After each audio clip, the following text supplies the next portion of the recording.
Bill Gates spent 50 years building a reputation as the calmest man in big tech. He sat through the browser wars. He sat through a federal antitrust trial that nearly split Microsoft into pieces. He watched Steve Ballmer laugh off the iPhone and watched that laugh age badly in real time. Through all of it, in public at least, Gates never looked rattled. So when headlines this year started using words like panic and crisis mode to describe the mood inside Microsoft's Redmond campus, that alone should tell you something unusual is happening. Because the man whose name is still synonymous with Microsoft has built his entire public identity on never looking like this. So what actually happened? Let's start with the date Microsoft employees will not forget anytime soon. January 28th, 2026. That Wednesday, Microsoft dropped its fiscal second quarter earnings, and on paper, it was one of the best quarters in company history. Revenue hit $81.3 billion, up 17% year over year.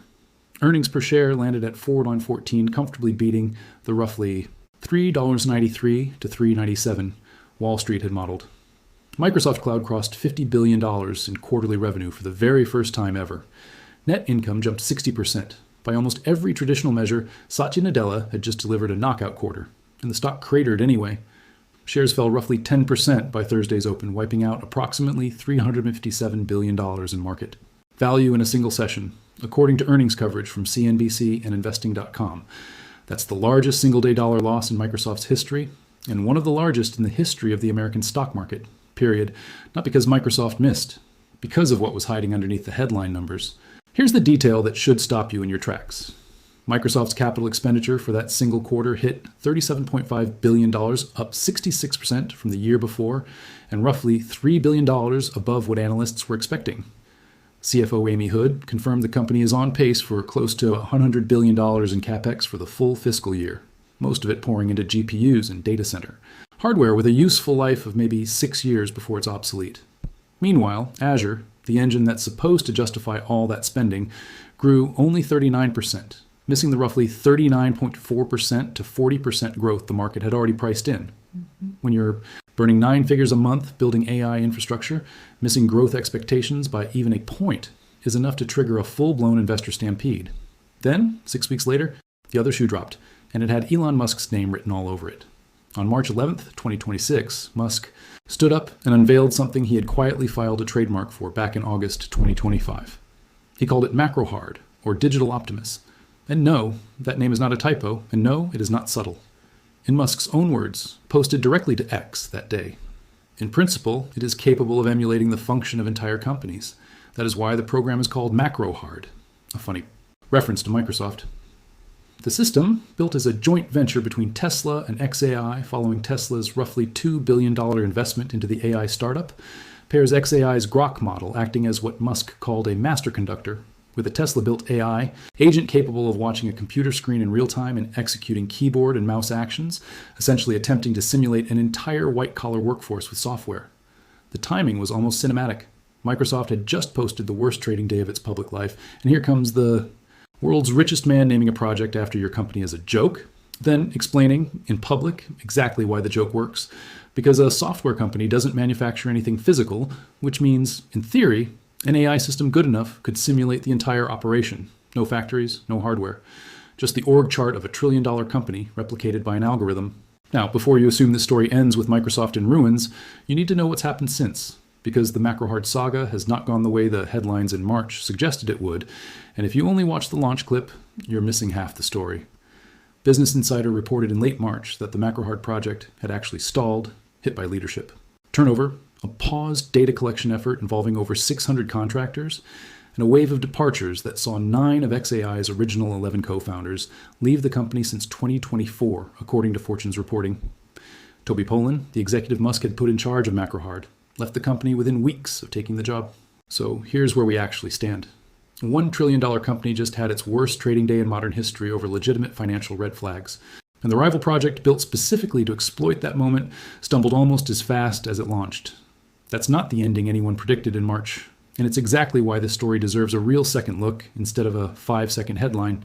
Because the real question was never just, can Musk build something scary? The real question is whether Microsoft's own decisions, going back years before Musk ever filed that trademark, already cracked the foundation Macrohard is now trying to walk through. Stick with me, Because to understand why investors reacted the way they did, and why Microsoft's own users have been quietly walking away for years, you have to go back further than January. To understand why Wall Street reacted the way it did on January 28th, and why a joke project named Macrohard landed as more than just a punchline, you have to rewind past the earnings call and look at what Microsoft did to its own users over the last several years. Because long before Elon Musk ever filed that trademark, Microsoft had already been quietly spending down a currency it can't easily print more of: trust. Start with Windows 11 itself. When Microsoft rolled out its hardware requirements back in 2021, most notably the mandate for a TPM 2.0 security chip, it drew a hard line through the middle of the existing Windows install base. According to research from Canalys, cited by the Zorin OS team's own End of 10 campaign, an estimated 240 million computers were left stranded by that single requirement. Machines that still worked perfectly well but couldn't make the jump, not because they were slow, but because they lacked a chip that only became standard in consumer hardware around 2016. That's not a rounding error. That's a number larger than the population of most countries on Earth, sitting on desks and in backpacks, suddenly facing a choice between buying new hardware or running an operating system that stopped receiving security updates on October 14th, 2025. And Microsoft was publishing carbon neutrality pledges the entire time this was unfolding. You can make the security argument for TPM 2.0 all day, and Microsoft has calling it non-negotiable for the future of Windows. But try explaining that to someone whose 3-year-old $3,000 workstation suddenly can't run the free upgrade because of one missing chip. The hardware wall was only the first friction point. Windows 11. Home effectively requires a Microsoft account just to finish setup with local account creation, something that had existed in Windows since its earliest days, buried behind increasing friction. When workarounds circulated, including through Rufus, the free open source tool IT professionals have used for years, to build bootable Windows installers, users found download blocks appearing that Rufus developer Pete Batard has publicly said were not accidental. Every account created during setup is another login tied to a Microsoft 365 upsell, a OneDrive prompt, an advertising surface. Once inside the OS, the promotional placements kept coming. Sponsored tips on the lock screen, ads inside, the start menu, nudges toward cloud storage and File Explorer. People who paid real money for their own hardware found the operating system running on it was still trying to sell them things. Now overlay Copilot onto that resentment, because this is where the story connects directly back to that January earnings call. Microsoft's own investor disclosures tell a genuinely two-sided story here, and it's worth being precise about it instead of just picking the number that fits a narrative. In January 2026, Microsoft finally disclosed, after years of avoiding the question, that Microsoft 365 Copilot had reached 15 million paid seats. Against a Microsoft 365 commercial base of roughly 450 million seats, that works out to about 3.3% paid conversion. By April 2026's Q3 earnings, that number had actually jumped to 20 million paid seats, or roughly 4.4%, Microsoft's fastest quarter of seat growth since Copilot launched. So adoption is accelerating, but it's accelerating from a very small base. And the gap between licenses purchased and licenses actually used remains the story CFOs keep bringing up. Independent surveys from firms like Recon Analytics have put weekly active usage at somewhere between 20% and 36% of purchased seats, even at large deployments. Microsoft has said over 90% of the Fortune 500 use Copilot in some capacity, but multiple analyses note that Figure blends full rollouts with limited pilots. And Recon's research found that when employees had a genuine choice between Copilot, ChatGPT, and Gemini, only around 8% actually preferred Copilot once they'd tried the alternatives. That's the tension sitting underneath Microsoft's spreadsheet. Some deployments are genuinely thriving. Wipro reported over 95% monthly active usage across more than 100,000 seats. And Accenture has pushed past 740,000 Copilot seats company-wide, real proof the tool works when a company commits to change management. But plenty of other seats sit dormant, and Microsoft's own engineers have reportedly paid for ChatGPT out of pocket rather than rely on the internal tool. You cannot spend $190 billion projected on AI infrastructure for the year and have your own workforce quietly opting out of the flagship AI product that infrastructure is supposed to justify. So by the time users who'd already been frustrated by TPM walls, forced accounts, and in-OS advertising started looking for an exit, they found one. Zorin OS 18, a Linux distribution designed to feel instantly familiar to a displaced Windows user, launched on October 14th, 2025, the exact same day Microsoft's mainstream support for Windows 10 ended. That was not a coincidence. Within about 5 weeks, it had logged roughly 1 million downloads, with close to 78% coming directly from Windows machines, according to Zoran's own published figures. By mid-January 2026, that number had crossed 2 million, with more than 3/4 originating from Windows systems. Windows Central called it one of the biggest Linux growth stories of the year. Linux still holds a small sliver of the desktop market overall, single digits by most measures, but the direction of travel matters more than the current share because it shows something Microsoft cannot spin away. A meaningful slice of its own user base started walking toward the exit before Musk ever built anything that might replace Microsoft's software empire. That is the environment Macrohard, stumbling as it may be, actually stepped into. Not a company at the height of unquestioned dominance, but one whose own customers had already begun testing the door. And that raises the real question hanging over Redmond right now, one that has far less to do with Elon Musk than most headlines suggest. So here's the real tension sitting underneath everything you just read. Microsoft's own users had already started drifting before Elon Musk ever announced a rival product. But the deeper problem isn't really about Windows accounts or ad placements in the start menu.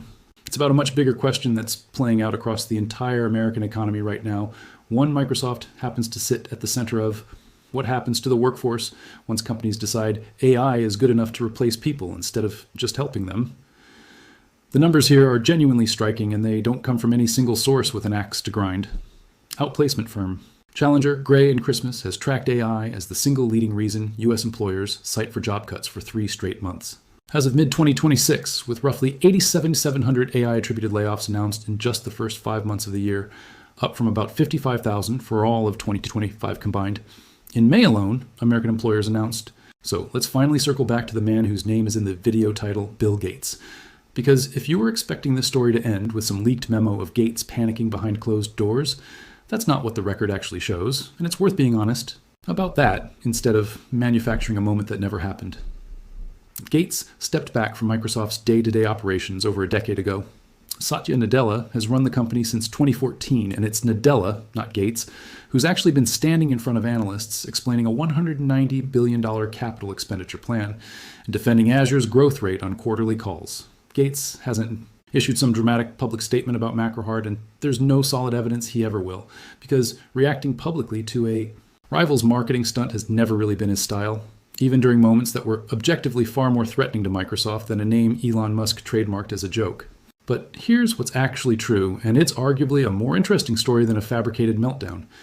The company Gates spent 5 decades building is genuinely at an inflection point, and it has almost nothing to do with Musk directly. Musk simply showed up with a provocative name at the exact moment Microsoft's own choices had already created an opening. That's not a knock on Musk's ambition. Macrohard's underlying thesis, that AI agents could eventually simulate whole categories of white-collar work, is the same thesis Meta, Oracle, Amazon, Block, and dozens of other companies are already acting on with real layoffs, right now, with or without Musk in the picture. Whether or not Macrohard itself ever becomes a functioning product, and its recent stumbles suggest that's genuinely an open question, the pressure it represents isn't going away. Here's the pattern worth remembering. Microsoft didn't lose hundreds of millions of otherwise functional PCs to obsolescence, didn't watch millions of downloads flow toward a Linux alternative, didn't post the worst trading day in its history because a competitor built something better on day one. It happened because quarter after quarter, year after year, Microsoft made a long series of individually small decisions, a hardware requirement here, a forced account there, an ad placement in the start menu, a Copilot rollout leaning harder on the license count than the usage number, that slowly spent down a reserve of goodwill it had spent 30 years building. Trust doesn't disappear in a single afternoon. It erodes in exactly the way Microsoft's own users described it. Slowly, then all at once, on a Thursday morning in late January when the market finally decided to price in what customers had been quietly feeling for years. And that's really the lesson sitting at the center of this entire story, one that applies just as much to Musk's side of the rivalry as it does to Nadella's. The market is not just pricing AI capability anymore. It's starting to price trust, transparency, and whether a company's stated commitments match its actual behavior. Every company racing to build agentic AI, whether that's Microsoft's Copilot, xAI's Macrohard, or anyone else entering this race, is being watched by a public that has grown noticeably more skeptical of the gap between AI will empower workers and the reality of tens of thousands of profitable companies quietly automating away entry-level jobs. You can see that skepticism showing up in real numbers. Recon Analytics found that when employees actually had a free choice between AI tools, only a small fraction kept choosing the one their employer handed them by default. You can see it in the fact that Zorin OS, a scrappy Linux alternative, pulled in millions of downloads mostly by promising people control over their own machines again. That is not a coincidence. That is a market signaling, loudly, what it will and won't tolerate going forward. So, does Macrohard actually have what it takes to shake Microsoft loose from its throne? Based on everything the public record shows right now, the honest answer is not yet, and maybe not ever, given how much internal chaos the project has already burned through in under a year. But does Microsoft have the problem solved either? Also, no. A strong Q3 earnings report doesn't undo years of eroded trust with the very users who made the company dominant in the first place. And it doesn't answer the harder question hanging over every large employer right now: what do you owe the workforce you're using AI to shrink? That's the real fight happening in 2026, and it's bigger than any one feud between two of the richest men in the world. It's a fight over whether AI gets deployed as a tool that makes workers more capable or as a justification for needing fewer of them.